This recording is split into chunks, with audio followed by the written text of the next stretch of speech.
Finance minister Nirmala Sitharaman ji India का union budget declare करने वाली हैं 23 जुलाई 2024 को। अब निर्मला सीतारमण जी जो बजट डिक्लेयर करने वाली हैं ये बहुत ही ज्यादा क्रिटिकल होने वाला है और ये बजट बहुत ही ज्यादा चैलेंजिंग होने वाला है, क्योंकि जब भी कोई नई गवर्नमेंट फॉर्म होती है तो उसके लिए फर्स्ट वाला बजट बहुत ज्यादा इंपॉर्टेंट और क्रिटिकल होता है, क्योंकि मेजर डिसीजन जो होते हैं वो इसी बजट में लिए जाते हैं। कौन सी पॉलिसीज को इंप्लीमेंट किया जाएगा, कहां पर किस तरीके के फैसले किए जाएंगे, इन्वेस्टमेंट्स का प्रोसीजर क्या होने वाला है, ऐसे बड़े डिसीजंस फर्स्ट वाले ईयर में ही लिए जाते हैं। अब देखो, वैसे तो एनडीए की गवर्नमेंट फॉर्म हुई है जो कि पहले भी एग्जिस्ट करती थी, लेकिन अब इस बार क्या होगा, किस तरीके से होगा, इस चीज को लेकर बहुत सारे कंफ्यूजन्स हैं। और रिटेल इन्वेस्टर्स का परसेप्शन भी यही है कि इन सारे सेक्टर्स को सपोर्ट करने के लिए गवर्नमेंट ऑफ इंडिया अगले साल का बजट भी इसी तरीके से लेकर आएगी। अब एक्जैक्टली बजट में क्या होने वाला है ये तो हम लोगों को नेक्स्ट वीक में ही पता चलेगा, लेकिन अगर ओवरऑल अजम्पशंस की बात की जाए तो ओवरऑल अजम्पशंस के हिसाब से मार्केट में जो बजट आने वाला है, ये जो बजट है ये काफी ज्यादा अट्रैक्टिव होगा, जो कि मार्केट को काफी ज्यादा बूस्ट कर सकता है। क्योंकि अगर आप लोग हिस्टोरिकल डेटा को देखेंगे तो यहाँ पर आपको पता चलेगा कि मार्केट में जब जब बजट डिक्लेयर होता है तब तब मार्केट में काफी ज्यादा वोलेटिलिटी आती है और मार्केट में अप्स एंड डाउन्स देखने को मिलता है। अगर मार्केट में बजट को लेकर एक्सपेक्टेशन अच्छी होती है तो मार्केट बुल रन में जाता है, मार्केट में ग्रोथ दिखाई देती है। लेकिन वहीं पर लोगों का परसेप्शन चेंज होता है, बजट को लेकर काफी नेगेटिव पर्सपेक्टिव होता है, तो उस टाइम पीरियड में मार्केट जो है वो डाउन परफॉर्म करता है। और अगर आप लोग करंट सिनेरियो में देखेंगे तो करंट सिनेरियो में भी स्टॉक मार्केट की परफॉर्मेंस काफी ज्यादा अट्रैक्टिव है। स्टॉक मार्केट अपने ऑल टाइम हाईएस्ट के लेवल को टच कर रहा है और बहुत सारी कंपनीज के शेयर्स हैं जिन्होंने अपने इन्वेस्टर्स को अट्रैक्टिव रिटर्न्स भी दिए हैं।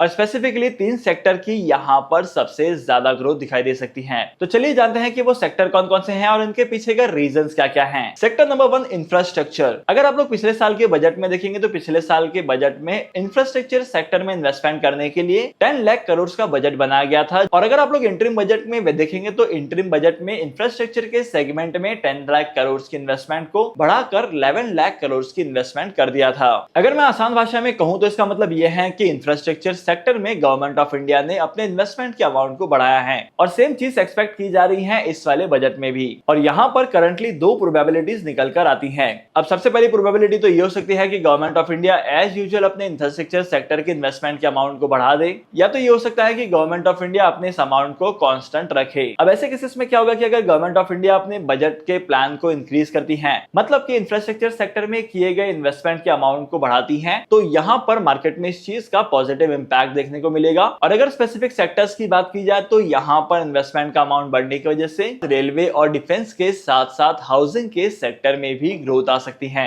और करंटली मार्केट की एक्सपेक्टेशन भी यही है कि आने वाले बजट के बाद से इन सेक्टर में बूम दिखाई देगा। तो अगर बूम दिखाई देता है तो इन कंपनीज के सेक्टर की वजह से ओवरऑल मार्केट की ग्रोथ अट्रैक्टिव होगी और लॉन्ग टर्म में आप लोगों को अट्रैक्टिव रिटर्न्स दिखाई देंगे। लेकिन वहीं पर अगर इंफ्रास्ट्रक्चर के सेक्टर के इन्वेस्टमेंट को नहीं बढ़ाया गया तो यहाँ पर मार्केट थोड़ा सा डाउनग्रेड हो सकता है और आप लोगों को नेगेटिव रिटर्न्स दिखाई दे सकते हैं, क्योंकि करंटली इन्वेस्टर्स तो ये सोच रहे हैं कि इन सारी चीजों में इन्वेस्टमेंट बढ़ेगा और इन सारी चीजों में इन्वेस्टमेंट बढ़ेगा तो अपने इन्वेस्टमेंट की वैल्यू ग्रो करेगी, इन कंपनीज के शेयर्स की डिमांड भी मार्केट में बढ़ेगी। इसके बाद सेकंड इंपॉर्टेंट चीज है कैपिटल गेन टैक्सेस को लेकर रिफॉर्म्स। अगर आप लोग कैपिटल गेन टैक्सेस के पास्ट रिकॉर्ड को देखेंगे तो यहाँ पर आपको बहुत सारी इंपॉर्टेंट चीजें पता चलेगी। अब पहले क्या होता था कि जब भी आप इन्वेस्टमेंट करते थे स्टॉक मार्केट में या किसी भी इन्वेस्टमेंट ऑप्शन में इन्वेस्टमेंट करते थे तब आपको एसटीटी पे करने की रिक्वायरमेंट नहीं पड़ती थी। और ये कहना भी गलत नहीं होगा कि उस टाइम पे एसटीटी का एग्जिस्टेंस भी नहीं था और ये वो टाइम था जब मार्केट काफी ज्यादा अंडर परफॉर्म कर रहा था और मार्केट में जितने भी लोग इन्वेस्टमेंट कर रहे थे उन्हें प्रॉफिट्स तो हो ही नहीं रहे थे। तो ऐसा होने की वजह से गवर्नमेंट ऑफ इंडिया के पास से इस सेगमेंट से कोई भी रेवेन्यू नहीं जाता था। तो इस सारी सिचुएशन को देखकर गवर्नमेंट ऑफ इंडिया ने सिक्योरिटीज ट्रांजैक्शन टैक्स को इंट्रोड्यूस किया, जो कि किसी भी इन्वेस्टर या ट्रेडर को पे करना पड़ता था जब भी वो ऑर्डर प्लेस करते थे या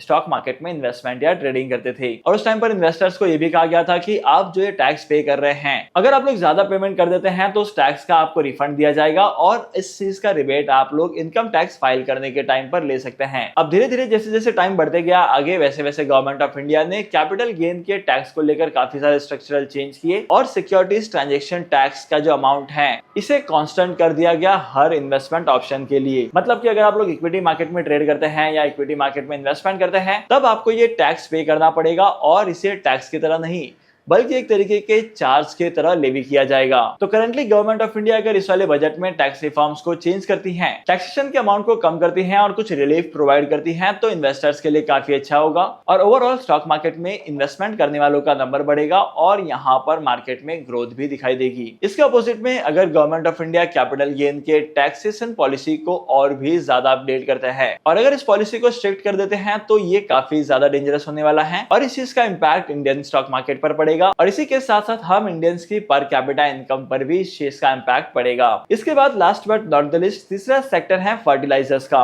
तो अभी करंटली मार्केट में फर्टिलाइजर्स से जुड़े काफी सारे रिफॉर्म्स लाए जा रहे हैं और अगर मार्केट में और भी ज्यादा रिफॉर्म्स लाए जाते हैं इस साल के बजट के दौरान तो ये इंडियन इकोनॉमी के लिए काफी ज्यादा बेनिफिशियल होगा और आप लोगों को फर्टिलाइजर्स के सेक्टर में भी काफी तेजी से ग्रोथ दिखाई देगी। इन तीनों ऑप्शंस के अलावा भी मार्केट में और भी बहुत सारे ऑप्शंस हैं जहां पर आपके एक्सपेक्टेशन अलग अलग हो सकते हैं, लेकिन इन तीन मेजर सेक्टर में काफी सारे लोग एक्सपेक्टेशन लगाकर बैठे हैं कि इन सेक्टर में ग्रोथ आएगी और गोल्डन अपॉर्चुनिटी मिलने की वजह से आपको अट्रैक्टिव रिटर्न्स मिलेंगे। बाय द वे आप लोग कौन से सेक्टर में इन्वेस्टमेंट करना प्रीफर कर रहे हैं, let us know in the comment section. और अगर आपका कोई भी सवाल है तो let us know in the comment section. Demat account open करने के लिए टॉप 3 ब्रोकर्स की लिंक आपको डिस्क्रिप्शन में मिल जाएगी, वहां पर जाकर आप लोग डीमैट अकाउंट ओपन कर सकते हैं। तो आज के इस इंपॉर्टेंट वीडियो को यहीं पर खत्म करते हैं। मैं आपको मिलूंगा अगली वीडियो में नए टॉपिक के साथ, एक इंटरेस्टिंग टॉपिक के साथ। तब तक के लिए signing off, happy investing and good bye.